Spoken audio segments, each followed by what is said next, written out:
మన అనువాద వెంకటేశ్వరకు గరువంజనకు నగరికంట కిరణన్నకు చక్రాల రగన్నకు రాచకొండ రమేష్ అన్నకు విష్ణు కిషోర్ అన్నకు రామలింగం అన్నకు నల్లమల్ల మురళన్నకు గడ్డం సుధాకర్ అన్నకు గజువేల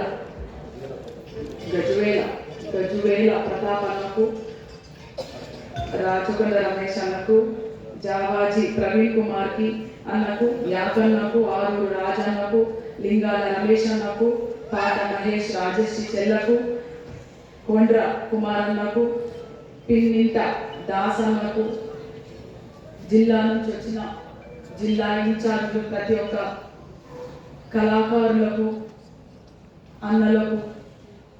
అన్నలకు చెల్లెలకు అక్కలకు తమ్ములకు కళామ్మ తల్లి బిడ్డలకు గద్దరన్న వారసులకు గద్దరన్న గోసి గొంగడి గజ్జ కట్ట పొట్టి ఆయన గొంతై పాడుతున్న ఉద్యమకారులకు మీ అందరికీ మీ చెల్ల మీ బిడ్డ ఇప్పుడు అక్క అంటున్నారు కాబట్టి మీ అక్క తరఫున పాదాభివందనం. ఒక్కసారి కాదు, 2 సార్లు కాదు, 1,00,000 సార్లు పాదాభివందనం. అసలు 1,00,000 కూడా తక్కువనే, కోటి వందనాలు. గుండె తరుపుపోతుంది, నిండిపోతుంది మిమ్మల్ని అందరినీ చూస్తుంటే. మేము మీరందరూ దగ్గరన్న వారసులైతే మీ వారసురాలు నేను. ఎందుకంటే గద్దరన్న చాలా చిన్నప్పుడు మమ్మల్ని వదిలిపోయాడు. మీరెంత కష్టపడ్డారు, ఎంత కష్టపడుతున్నారు, మేము కూడా అట్లాగే కష్టపడుతున్నాం. గద్దరన్నని నేను ఎలా చూసాను, గద్దరన్నకు తన బిడ్డలకు ఎవరు పరిచయం చేశారు? గద్దరన్నను పరిచయం చేసింది జననాట్య మండలి ఉన్న కళాకారులు. గద్దరన్నని మాకు పరిచయం చేసింది కళాకారులు. ఆయన పాటని ఆయన శిష్యులు మీలాంటి వాళ్ళు పాడుతుంటే, ఓహో మా నాన్న ఏడిపోయిండు, ఏం జాబ్ చేస్తాడంటే మా నాన్న అడుగులు ఉన్నాడు, పేద ప్రజల కోసం పాటలు పాడుతుంటే, పేద ఫలితం అంటే తెలియని వయస్సులో మాకు గద్దరన్నను పరిచయం చేసింది మీలాంటి వాళ్ళు కళాకారులు, మేధావులు, రచయితలు. గద్దరన్న పాట గద్దరన్న గొంతుతో వినలేము మేము. గద్దరన్న మీకు వినిపిస్తే మీరు గద్దరన్న పాట నేర్చుకొని గద్దరన్న పాట మీరు వాడితే మేము విన్నాము. మీరు గద్దరన్న చూసి తయారైతే మేము మిమ్మల్ని చూసి తయారైతాం అనేది నిజం. అట్లాగే గద్దరన్న బిడ్డ మనకందరికి తెలియాలి. అందుకే చెప్తున్నా, గద్దరన్న బిడ్డ అన్నటి వారికి కనిపించలేదు. గద్దరన్న పిల్లలు ఎవరో తెలియదు అనుకున్నారు.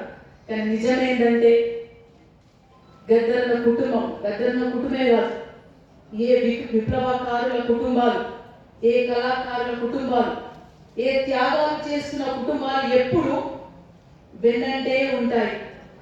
గద్దరన్న కుటుంబంగా, పిల్లలుగా మేము గద్దరన్న వెనకలే ఉన్నాం, ఆయన నీడై ఉన్నాం. ఆయన ఎప్పుడు ఆపలేదు.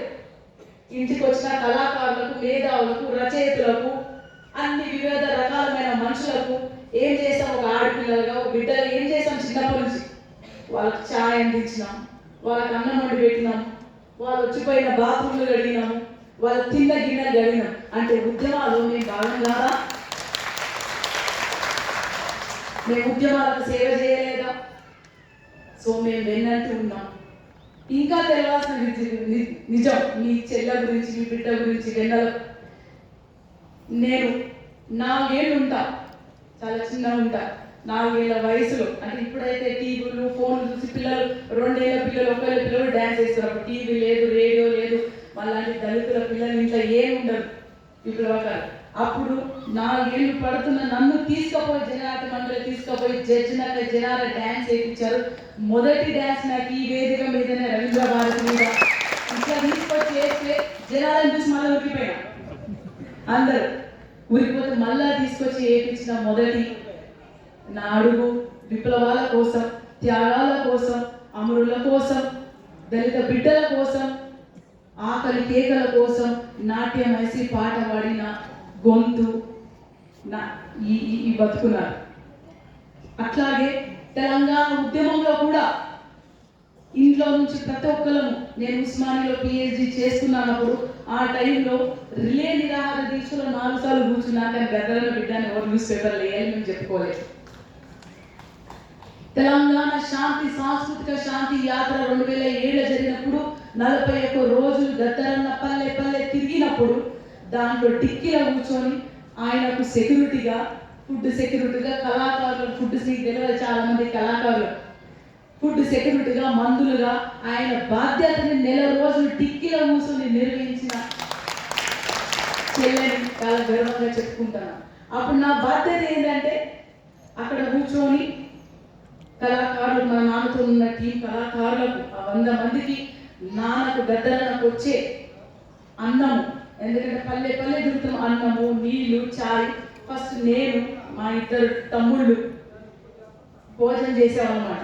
అంటే ఆయన విషం పెడితే గద్దరన్న కానీ కళాకారులు కానీ చనిపోతారేమో దానికన్నా ముందు నేను చావుకు రెడీ అయ్యాను. అప్పుడు మంచిగా ముద్దని బాగుందని చేసి ఫస్ట్ మేము మంచిగా బాగుందని తిని ఆ అన్నంని మేము పర్మిషన్ ఇచ్చే వాళ్ళం కళాకారులకు పెట్టమని. సో మేము కూడా నిన్న కూడా మీ వెనకాలనే ఉన్నాము.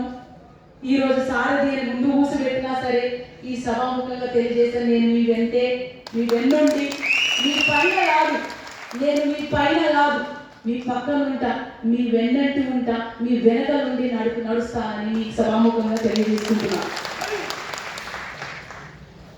గద్దరన్న దగ్గర నేర్చుకుందేంది, గద్దరన్న దగ్గర నేను బిడ్డగా నేర్చుకుంది ఏంటంటే ఊరికే వాడిట్లా వీడిట్లా ఈడిట్లా కాదు, నువ్వెట్లా మనం ఎట్లా మనం ఏం చేయాలి, తప్పులని సరిదిద్దుకొని రానున్న తరాలకు బాట వేయాలని నేను ఈ అడుగులో అడిగే వచ్చాను. గద్దరన్న చివరి కాలంలో నేను MBA PhD from Osmania university నేను ఒక లెక్చర్ ఎంబీఏ గ్రాడ్యుయేట్స్కి చెప్పేదాన్ని. అట్లాగే గద్దరన్న స్థాపించిన స్కూల్ బడుగు బలహీన వర్గాల కోసం స్త్రీల కోసం స్థాపించిన స్కూల్ 36 ఏళ్ళుగా పనిచేస్తున్న ఒక అంబేద్కర్ విద్యానికేతన్ ట్రస్టీ ద్వారా నడుస్తున్న స్కూల్ని ఒక 10 ఏళ్ళుగా నేను నడుపుతున్నాను. అంటే నా క్వాలిఫికేషన్ ఎంబీఏ పిహెచ్డి బతుకు తెరువు కోసం చదువుకున్న చదువు స్కూల్ నడుపుతున్నాను. Post graduation school leadership management గద్దరన్న చనిపోయే ముందు పాస్ చెప్పా నాన్న ఎగ్జామ్ పాస్ అయ్యా. ఇలాంటి ఇంకా స్కూల్ క్వాలిటీ ఉన్న స్కూలు నిరుపేదలకు స్కూలు పల్లె పల్లె స్థాపించాలని దాన్ని చదువుతున్న తరంలో నేను చదివింది ఒకటి, ఇప్పుడు వచ్చిన నాకు ఉద్యోగం ఒకటి.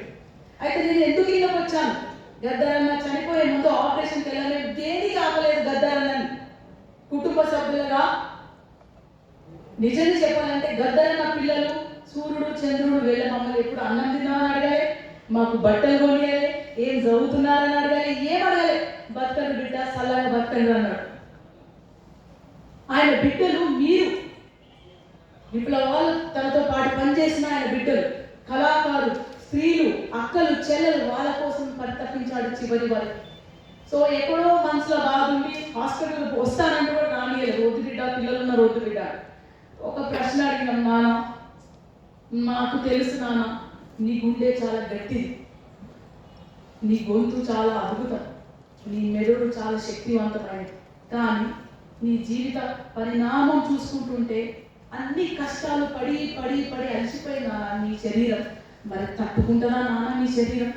ఈ ఆపరేషన్ ఎక్కడో ఒక మూల భయాన్ని వ్యక్తం చేయడం జరిగింది. అప్పుడు చాలా అద్భుతమైన మాట చెప్పినాడు. బహుశా ఆ మాటనేమో నన్ను ఒక శక్తి రూపంలో ముందుకు నడుపుతుంది అన్ని వదులుకొని. బిడ్డ నేను డాక్టర్ని అడిగిన మన డాక్టర్ని, నా కాలు చేయి పని చేయంట, మునుపట్ల దుంక ఊరు పల్లె పల్లె తిరిగా నా కాలు చేయి పని చేయంట, కానీ నా గుండె పని చేస్తుందంట బిడ్డ, నా గొంతు పని చేస్తుందంట బిడ్డ, నా మెదడు పని చేస్తుందంట బిడ్డ. ఈ అంపశయ మీద ఈ బెడ్ మీద పండుకొని ఈ హాస్పిటల్ బెడ్ మీద పండుకొని నువ్వు చూసావు కదా బిడ్డ, నేను తెలంగాణ నుంచి భారతదేశానికి మరో స్వాతంత్ర ఉద్యమాన్ని మొదలుపెట్టబోతున్నాను, మరో సాంస్కృతిక ఉద్యమాన్ని మొదలుపెట్టబోతున్నాను, మరో నిశ్శబ్ద విప్లవాన్ని మొదలుపెట్టబోతున్నాను. ఏంటంటే భారత రాజ్యాంగాన్ని రక్షించు అనే స్వాతంత్ర ఉద్యమాన్ని మొదలు పెట్టబోతున్నాను. నిశ్శబ్ద విప్లవాన్ని రక్షించు అంటే ఓటు హక్కు అనే ఒక ఆయుధాన్ని రానున్న తరానికి అప్పచెప్పబోతున్నాను బిడ్డ అన్నాడు. ఒకప్పుడు గండు పట్టు, కారం పట్టు, రాళ్ళు పట్టు, గొడ్డలు పట్టు అన్న మేము పట్టినాము, కొట్లాడినాము, జీవితాలు త్యాగం చేస్తున్నాం. రానున్న తరానికి ఏమి పట్టుకోమన్నారు బిడ్డ? రానున్న తరానికి ఉద్యమ రీతి ఏమి నేర్పాలి? దోపిడి రూపు మారింది, దోపిడి స్టైల్ మారింది, మరి మన స్టైల్ కూడా మారాలి కదా బిడ్డ. ఆ ఉద్యమాన్ని నేను మొదలు పెట్టబోతున్నాను. అదే స్ఫూర్తితోనే నేను పాలనలో కూడా మనం ఉండాలి. పాలనలో మన భాగం అయితే మన కష్టాలు తీరుతాయి. మన రెక్కల కష్టం, మన డొక్కల కష్టం, మన కన్నీల కష్టం, మన ఆకలి కష్టం, మన శ్రమ కష్టం తెలిసిన వాడే ఆ చీరలో కూర్చుంటే నువ్వు నడుచుకుంటూ వస్తే ఆయన వేసుకొని వస్తాడు అని అంటాడు. కష్టం లేకపోతే కాలు మీద కాలు వేసుకునే కూర్చుంటాడని గట్టిగా నమ్మిన. ఎందుకంటే కష్టాలు, కన్నీళ్లు, అవమానాలు, విద్రోహాలు, ద్రోహాలు, వెన్నుపోటుతో బతికి వచ్చిన జీవితాలు మావి ఊరికే రాలేదన్నా. మీ బిడ్డగా, మీ చెల్లగా మీరెంత కన్నీళ్లు పడ్డారో ఆ కన్నీళ్ళ మయంతోనే మేము కూడా ఉన్నాము. నాకు కూడా ఉద్యోగం రాలేదు. నేను కూడా MBA PhD చేసి ఉస్మానియా ఒక ప్రొఫెసర్ కావాలని కళ ఉండే, కళ నెరవేరలేదు. అందుకే నాకు ఉద్యోగం రాలేదు, నా తోటి వాళ్ళ ఉద్యోగం రాలేదు, ఏజ్ బాగా అయిపోయింది, అలసిపోయినాం, ఇక పని చేయాలని లేదు. మరి ఎవరి కోసం కష్టపడడానికి వచ్చాం? ఎవరి కోసం ముందు వచ్చాం? ఎవరి కోసం ఆ ఉద్యోగాలు, ఆ హక్కులు ఇవ్వడానికి వచ్చామంటే మరో పోరుబాట శురు చేసి మన రానున్న పిల్లలకు, భావి తరాల పిల్లలకు ఉద్యోగాలు, పాలన, హక్కు, పవర్ ఇవ్వాల్సిన బాధ్యత మనకుందని నేను మీతో పాటు మీ వెనకాల పోరుబాటకు శురు అయ్యాను.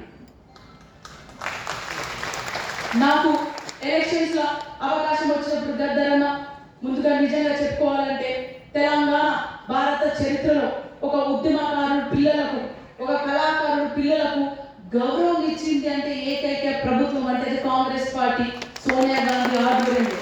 మన తెలంగాణ కన్నీళ్లు తను ఆశ్చర్యపోయిందంట. ఇదేంటి, ఒక రాష్ట్రం కోసము మనం ఏ ఒక్క ఆంధ్రాయని కొట్టలేదు, తరమలేదు, నిందించలేదు, ఏమి చేయలేదు, ఎటువంటి హాని చేయలేదు.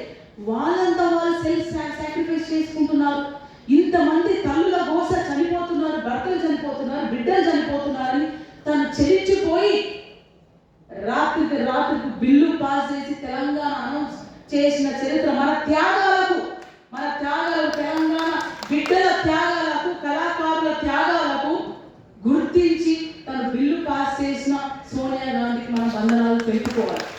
అదేవిధంగా గద్దరన్న చనిపోతే గద్దరన్న పాట ఆగొద్దు, గద్దరన్న చరిత్ర ఆగదు. అంటే గద్దరన్న అంటే ఇక్కడ ఇండివిజువల్ కాదు, గద్దరన్న అంటే ఒక శక్తి, గద్దరన్న అంటే ఒక విప్లవాల సమూహం, గద్దరన్న అంటే కళాకారుల గుండెలు. గద్దరన్న వచ్చిందంటే కళాకారులకు ఒక ధైర్యం, అందరు కళాకారులకు, విప్లవకారులకు ఆయనకు స్ఫూర్తి. ఆయన స్మరించుకుంటున్నామంటే మీరందరినీ స్మరించుకుంటున్నారని గుర్తు చేసుకొని ఒక అవకాశం ఇస్తే అప్పుడు తప్పకుండా గద్దరన్న ఆశయాన్ని ముందుకు తీసుకుపోలే. పాలనలో గద్దరన్న ఉండమన్నాడు. ఒక చిన్న షార్ట్ లో చూసాను. ఏమన్నాడంటే, అన్న మీరు ఎలక్షన్స్ లో నిలబడతా అంటున్నాడు. అవును, నేను ఎలక్షన్స్ లో నిలబడతాను, నేను ప్రజా యుద్ధంలో నిలబడిపోతున్నా అన్నాడు. అయితే ప్రెస్ అతను మరి నీకు యామ్యాం లేదు, మరి ఇది కూడా పెట్టలేవు, నీకు కులం లేదు, మతం లేదు, ఎట్లా అన్నా నువ్వు ఎట్లా గెలుస్తావు అన్నాడు. అప్పుడు గద్దరన్న ఏం చెప్పుకుంటాడు గుర్తుపెట్టు, అదే నాకు స్ఫూర్తి. ఎవరు ఓటేసినా ఓటేయకపోయినా, ఎవరు ఓటేసినా ఓటైపోయినా నా ఓటు నేను వేసుకొని ఈ ప్రజా యుద్ధంలో నిలబడతాడు. అది స్ఫూర్తి. ఆ స్ఫూర్తితోనే నాకు అవకాశం వచ్చినందుకు గెలుస్తానా, ఓడిపోతానా. జనరల్ పాలిటిక్స్ లోకి ఎట్లా వస్తారన్నా, పాలిటిక్స్ లకు, ఒక బిజినెస్ లకు, దాంట్లో బ్యాకప్ ఉంటూ వస్తారు. ఏ బ్యాకప్ లేకున్నా సరే యుద్ధ భూమిలో దుంగిపోయినా అది నీ కోసం, నీతో పాటు ఉండడానికి, నీలాంటి వాళ్ళ ధైర్యం వేయడానికి.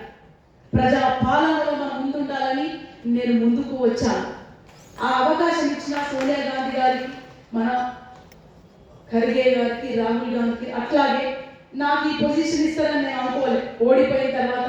ఓడిపోయినప్పుడు నన్ను ప్రశ్న అడిగినారు, చెల్లె ఓడిపోయావు మరి నీకు బాధ అనిపిస్తలేదా అంటే, మరి గద్దరన్న ఉంటే బాధపడుతున్నారు, గద్దరన్న ఉంటే ఏం బాధపడకపోతుండే, గద్దరన్న బిడ్డ కోసమో కొడుకు కోసమో ఎలక్షన్స్ లో పంపలేదు. నేను ఓడిపోలేదు, సైనికురాలుగా నా కత్తి ముందే ఇరిగిపోయింది, కానీ నా రాజు గెలిచింది, నా రాజ్యం గెలిచింది. గద్దరన్న దించాలే నిరంకుశ పాలన దించాలన్నప్పుడు దిగింది, మన ప్రజా పాలన వచ్చిందని నేను చాలా గట్టిగా నమ్ముతున్నాను.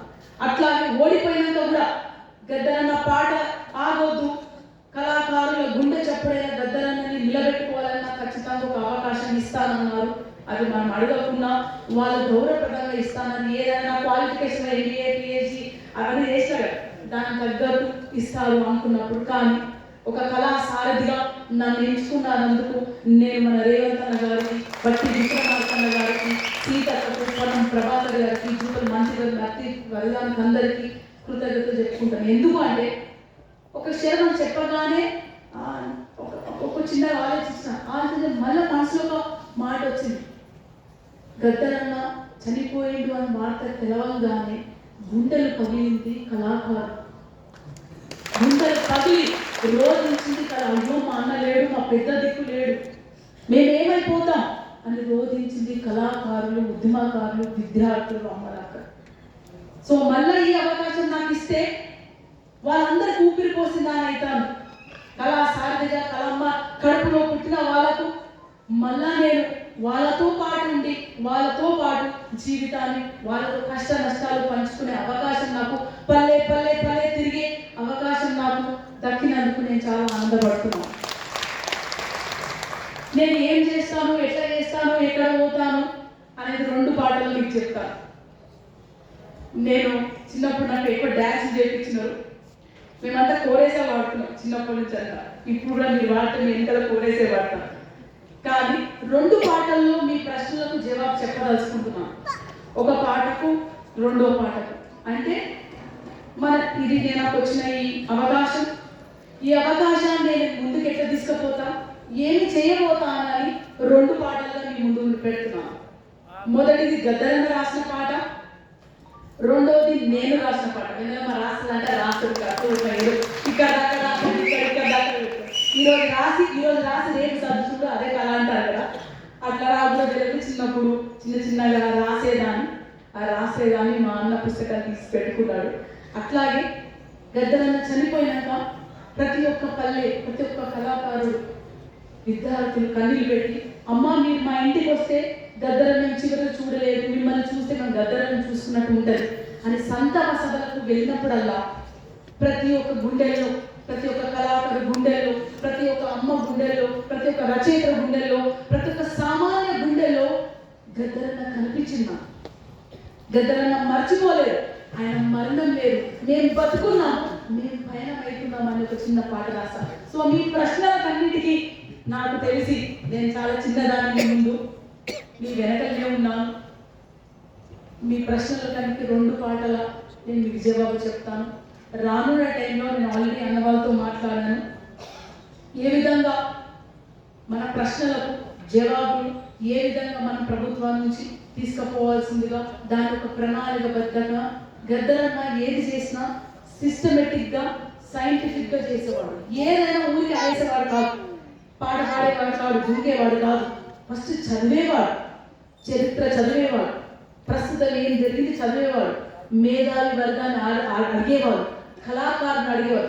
ఆఖరికి ఇంట్లో బయట రోడ్డు ఊసుకుని పోతుంటే మొన్న ఏమో అయిందంట కదా, అది ఏమని మళ్ళీ ఆ రోడ్డు ఊసే మన సిపాయి అన్నను కూడా అడిగి తెలుసుకొని దాన్ని పరిశోధించి ఒక పాట రూపంగా దాన్ని ప్రజలకు అప్పచెప్పారు. అది మనం ఆయన బిడ్డలుగా, ఆయన వారసులుగా దాన్ని ముందుకు తీసుకుపోవాల్సిందిగా నేను కోరుతున్నాను. ఈ ప్రశ్నని దానిని అందరితో కలుపుకొని దానికి ఒక ప్రాజెక్ట్ లాగా ప్రిపేర్ చేసి నేను రేవంత్ అన్న గారికి, మన ప్రభుత్వానికి విన్నపించుకుంటాను. మీకు ఇంకో నిజం తెలవాల్సింది ఏమంటే, నన్ను గద్దరన్న బిడ్డకు, గద్దరన్న పల్లె గుర్తు పెట్టుకోవాలి, ఆ స్ఫూర్తి గుర్తుండాలి, కళాకారులకు ఒక ధైర్యాన్ని ఇవ్వాలంటే వెన్నెలమ్మకు కళాసారథి తీస్తేనే కళాకారుల కన్నీళ్ళు చూస్తామని మొదటిగా ఆలోచించింది రేవంత్ అన్న గారే. సో నేను రేవంత్ అన్న గారికి దానికి ఇవ్వంగానే నన్ను ఎందుకు పెట్టాలా అని నేను ఆలోచిస్తుంటే ఆయన రేవంత్ అన్న గారు ఖచ్చితంగా నాకంటే మునుపు ఆయననే మనందరి కోసం, మీకోసం ఆలోచన, ఆయనకి ఏం చేయాలో తెలుసు, గ్రౌండ్ లెవెల్లో నిజ నిర్ధారణ నన్ను పెట్టినారు. ఆ బిడ్డ ఇది కరెక్ట్, నువ్వు రిపోర్ట్ సబ్మిట్ చేయాలి. అందుకే మన ప్రజాపాలన, ప్రజల కోసం వచ్చిన పాలన, ఎవరైతే గద్దరన్న ఉద్యమకారుడు, yes Congress party is the only democratic party which can save the downtrodden people of this country అనేది ఒక నినాదం ఇచ్చారు. ఆ నినాదంలో భాగంగానే మనం ముందు అడుగు వేసుకుంటూ వెళ్తున్నాం.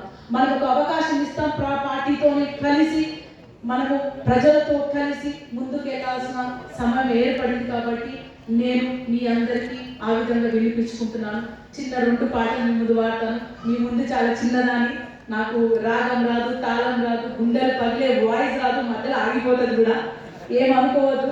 రైట్, నాతో అప్పుడు పాడిన గుర్లాన ఈ కోరస్ చిన్నగా పాడతారు. సో మీ ప్రశ్నలకు జవాబుగా, అట్లాగే నేనేం చేయబోతున్నాను కూడా జవాబుగా, అంటే నేను ఎందుకోసం వచ్చాను, ఏం చేయబోతున్నాను, I was very clear. Why I am to పాలిటిక్స్లోకి ఎందుకు వచ్చాను. నేను సొంత ఆశయం లేదు, నాకు ఎమ్మెల్యే కావాలని లేదు, కోట్లు సంపాదించుకోవాలని లేదు. రైట్, సింపుల్, చాలా సింపుల్ అయిన జీవితం. ఓ ఉద్యోగం సంపాదించి పిల్లలు చూసుకొని, చిన్నప్పుడు మమ్మల్ని అమ్మలేదు, అయ్యలేదు, రోడ్డు మీద పెట్టారు, కన్నీళ్ళు రావు, ఆకలి కాదు, నవ్వు రాదు, ఏది చెప్పుకోలేని పరిస్థితి. అలాంటి పరిస్థితిలో నా బిడ్డలు నాకు 2 చిన్న బిడ్డలు, ఒక అబ్బాయి ఇప్పుడే 5 నుండి 6 పడ్డాయి, ఒక అబ్బాయి ఇప్పుడే 3 పడ్డాయి. అంత చిన్న పిల్లలు వదిలి, నేను కూడా నా జీవితాన్ని వదిలి, నా కుటుంబాన్ని వదిలి, నా ఆశలు ఆశయాలను వదిలి, ఒకటే ఒక ఆశ, కళాకారులకు, విప్లవకారులకు, తెలంగాణ ప్రజలకు సమాజమైన సమాజాన్ని ఏర్పరిచే ఒక మరో సాంస్కృతిక ఉద్యమాల్లో భాగమవుతాను అని మీ ముందుకు వచ్చాను. ఇందాక పాడిన పాట